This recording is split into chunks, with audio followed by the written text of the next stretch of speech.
बहुत समय पहले की बात है।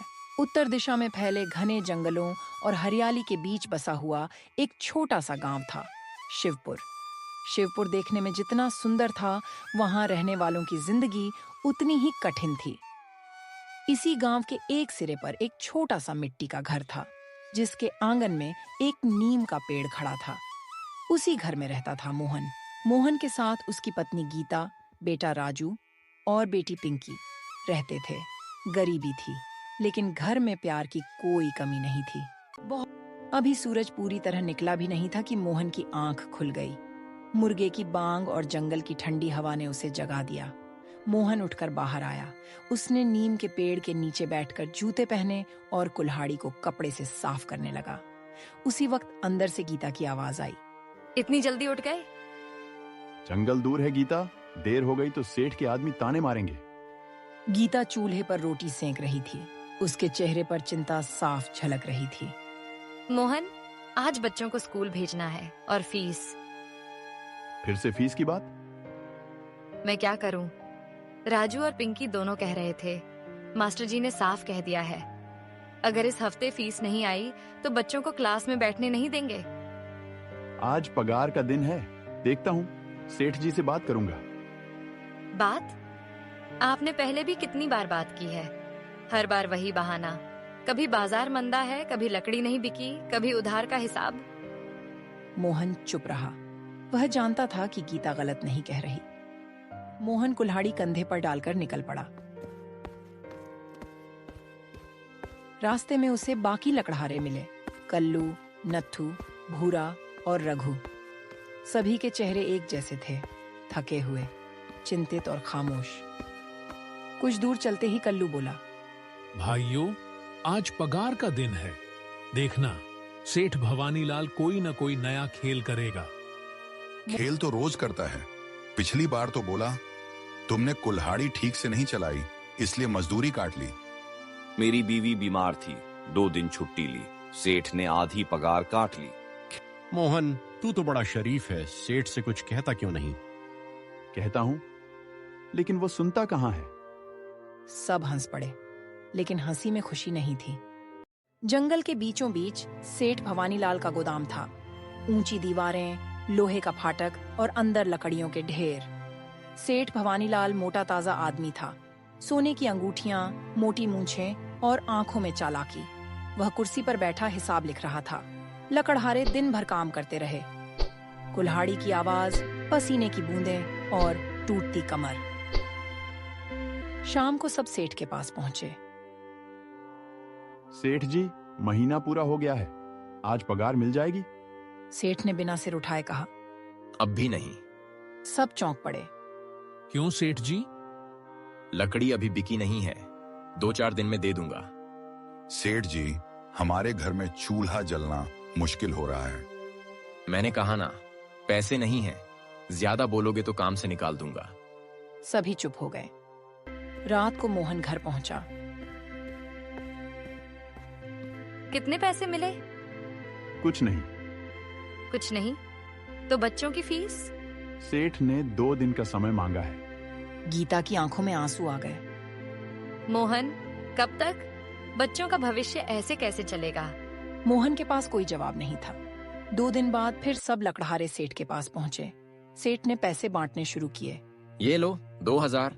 सेठ जी, मेरी तो 3000 बनती है। आराम किया था, इसलिए काट लिए। अब मोहन की बारी आई। ये लो 2000। सेठ जी, बात तो 3000 की हुई थी। लेना है तो लो, नहीं तो दफा हो जाओ। मोहन ने कांपते हाथों से पैसे पकड़े। रास्ते में चलते हुए मोहन के कानों में गीता के शब्द गूंज रहे थे, बच्चों का भविष्य। उस रात मोहन देर तक जागता रहा। नीम के पेड़ के नीचे बैठकर आसमान की ओर देखता रहा। क्या मेरी किस्मत बस यही है? क्या मेरे बच्चे भी इसी गरीबी में बड़े होंगे? रात भर मोहन को नींद नहीं आई। नीम के पेड़ की सूखी पत्तियां हवा में सरसराती रहीं और उसकी जिंदगी के सवाल उसके मन में गूंजते रहे। गरीबी, बच्चों की फीस, सेठ भवानीलाल की बेईमानी। हर सवाल उसके सीने पर पत्थर की तरह रखा था।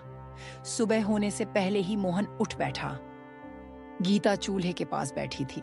उसने देखा कि मोहन आज कुछ अलग ही बेचैन लग रहा है। आज इतनी जल्दी क्यों उठ गए?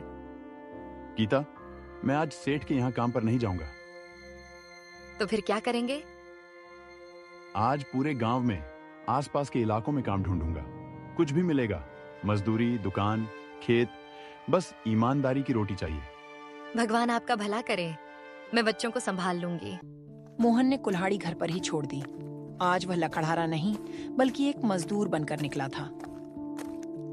पहली दुकान अनाज की। भाई साहब, कोई काम हो तो बता दीजिए। अभी कोई जरूरत नहीं। दूसरी दुकान लोहार की। काम तो है लेकिन मजदूरी बहुत कम दूंगा। मोहन ने सिर झुका लिया। तीसरी जगह खेत। मजदूर तो पूरे हैं। पूरा दिन बीत गया। धूप सिर पर चढ़ाई, पैर जवाब देने लगे। शाम ढलने लगी। मोहन गांव की सीमा से बाहर निकल आया था। चारों तरफ जंगल और सन्नाटा। क्या सच में मेरे लिए कोई रास्ता नहीं?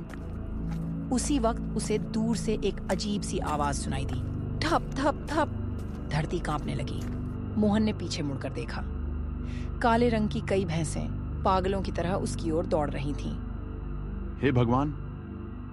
वह इधर उधर भागा। पास ही एक पहाड़ी थी और उसमें एक अंधेरी गुफा। मोहन बिना सोचे समझे पास गुफा में घुस गया। अगले ही पल भैंसों का झुंड उसके सामने से गुजर गया। मोहन कांपता हुआ जमीन पर बैठ गया।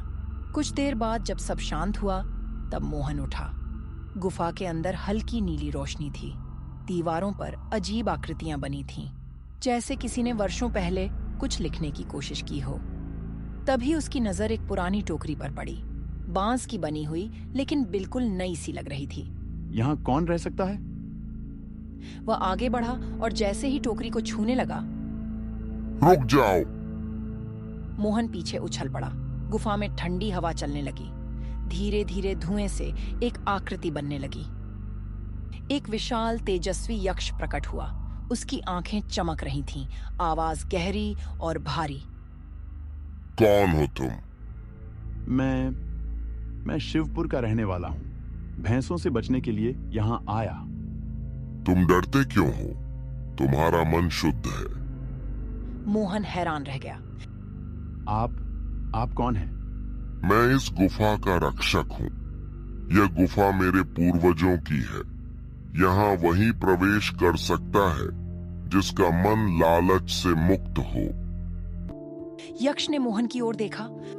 तुम्हें बहुत कष्ट मिला है, लेकिन तुम्हारे मन में किसी के लिए बुराई नहीं। मोहन की आंखें भर आईं।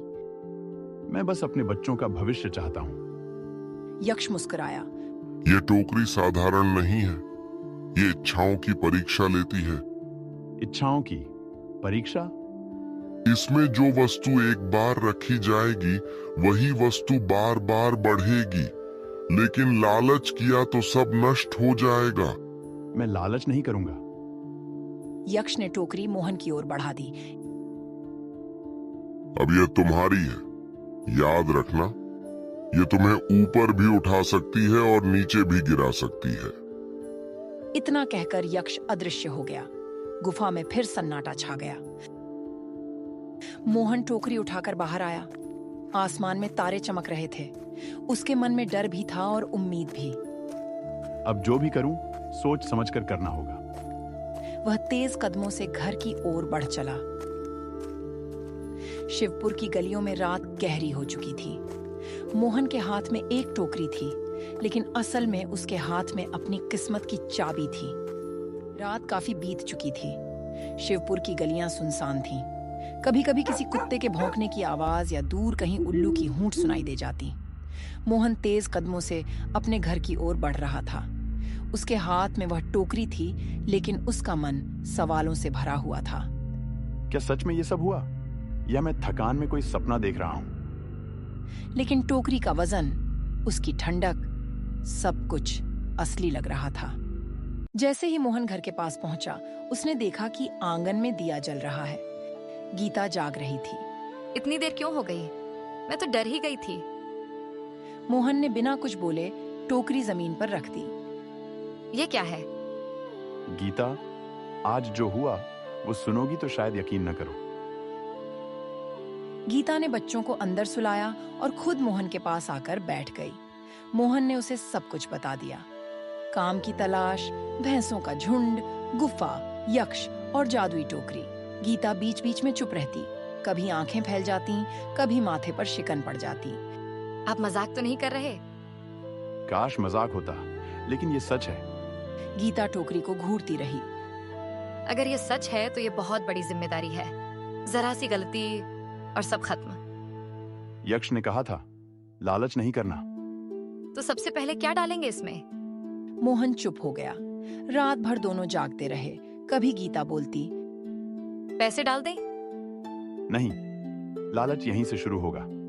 कभी मोहन कहता, अनाज। अनाज? गीता सोच में पड़ जाती। अचानक गीता को कुछ याद आया।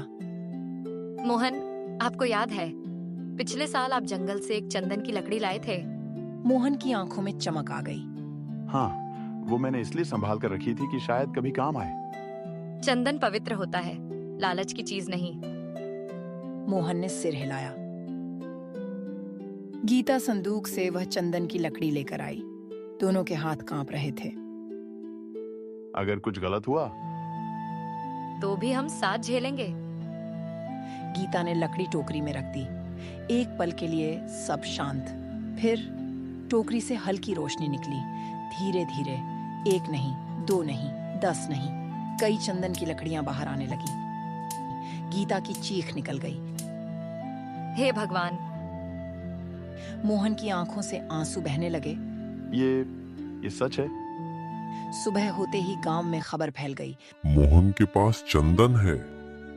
मोहन ने किसी को नहीं बताया कि लकड़ी कहां से आई। वह लकड़ियां लेकर बाजार पहुंचा। बाजार में व्यापारी इकट्ठा हो गए। कहाँ से लाए हो? मोहन ने कम दाम लगाए। इतनी शुद्ध चंदन? मुझे ज्यादा नहीं चाहिए। व्यापारियों ने हाथों हाथ खरीद ली। घर लौटकर मोहन ने पैसे गिने। गीता की आंखें भर आईं। इतने पैसे हमने कभी एक साथ नहीं देखे। सबसे पहले बच्चों की फीस। उसी दिन खबर मिली, सेठ भवानीलाल के गोदाम में लकड़ी बिक नहीं रही थी। शायद भगवान ने हिसाब बराबर करना शुरू कर दिया है। उस रात मोहन ने पहली बार डर के बिना सुकून की नींद ली। लेकिन वह नहीं जानता था कि उसकी यह तरक्की कई आंखों में जलन पैदा करने वाली है। मोहन ने चंदन की लकड़ी बेचकर जो पैसे कमाए थे, उनसे सबसे पहले अपने बच्चों राजू और पिंकी की स्कूल फीस जमा करवाई। जब मास्टर जी ने फीस की रसीद उसके हाथ में दी तो मोहन की आंखें भर आईं। आज मेहनत की जीत हुई है। गीता ने घर में पहली बार थोड़ा सा अच्छा अनाज, थोड़ी सी दाल और बच्चों के लिए गुड़ खरीदा। घर में रोटी की खुशबू फैल गई। उधर सेठ भवानीलाल की नींद उड़ चुकी थी। उसका गोदाम लकड़ी से भरा पड़ा था, लेकिन ग्राहक कम हो गए थे। ये मोहन आखिर कर क्या रहा है? बाजार में चंदन इतने सस्ते में कैसे बेच रहा है? उसने अपने मुनीम को बुलाया। पता लगाओ मोहन के पीछे कौन है। उसी शाम मोहन ने कल्लू, नत्थू, भूरा और रघु सबको अपने घर बुलाया। चारों संकोच में थे। सबकी आंखों में उम्मीद जग गई। मोहन, हमें सुना है तू अब बड़ा व्यापारी बन गया है। न व्यापारी बना हूं, न बनना चाहता हूं। मैं बस इतना चाहता हूं कि मेहनत का पूरा फल मिले। मोहन ने जादुई टोकरी की पूरी बात नहीं बताई, लेकिन इतना जरूर कहा, मेरे पास ऐसा रास्ता है जिससे हम सब मिलकर सेठ भवानीलाल के बिना भी काम कर सकते हैं। सबकी आंखों में उम्मीद जग गई। अगर हम साथ हों तो कोई सेठ हमें दबा नहीं सकता। अब बहुत सह लिया। सबने मिलकर फैसला किया, वे सेठ भवानीलाल के यहाँ काम नहीं करेंगे, अपना काम खुद करेंगे। अगले दिन सेठ भवानीलाल खुद मोहन के घर पहुंचा। यह वही सेठ था जो कभी मजदूरों को आंख उठाकर नहीं देखता था। मोहन भाई, सुना है तुम अच्छा काम कर रहे हो, मेरे साथ साझेदारी कर लो। सेठ जी, साझेदारी बराबरी वालों में होती है। सेठ की आवाज बदल गई। ज्यादा उड़ मत, मैं चाहूं तो तुम्हारा सब बंद करवा दूं। मोहन ने पहली बार डर के बिना आंख मिलाकर कहा, अब मैं नहीं डरता। आपके डराने से मेरी मेहनत नहीं रुकेगी। सेठ गुस्से से चला गया। सेठ ने पंचायत बुलाई। उसने मोहन पर आरोप लगाए, गलत व्यापार, बाजार खराब करना, मजदूरों को भड़काना। मोहन अकेला नहीं गया, उसके साथ कल्लू, नत्थू, भूरा, रघु और कई गांव वाले थे। पंचायत में एक एक करके लकड़हारों ने अपनी कहानी सुनाई। पगार काटना झूठे बहाने अपमान। गांव के बुजुर्ग चुप हो गए। सेठ भवानी लाल, ये सब सच है? सेठ चुप रहा। पंचायत ने फैसला सुनाया। सेठ भवानी लाल पर जुर्माना, मजदूरों की बकाया पगार लौटाना, व्यापार पर निगरानी। सेठ का सिर झुक गया। मोहन और बाकी लकड़हारों ने मिलकर एक छोटा सा सहकारी समूह बनाया। अब काम बराबर, मेहनत का पूरा दाम, कोई शोषण नहीं। एक रात मोहन फिर उसी गुफा तक गया। टोकरी वहीं रख दी। अब मुझे इसकी जरूरत नहीं। हवा चली और यक्ष की आवाज आई। तुम परीक्षा में सफल हुए। सालों बाद राजू शिक्षक बना, पिंकी लेखिका। शिवपुर बदल चुका था और नीम के पेड़ के नीचे बैठा मोहन मुस्कुरा रहा था।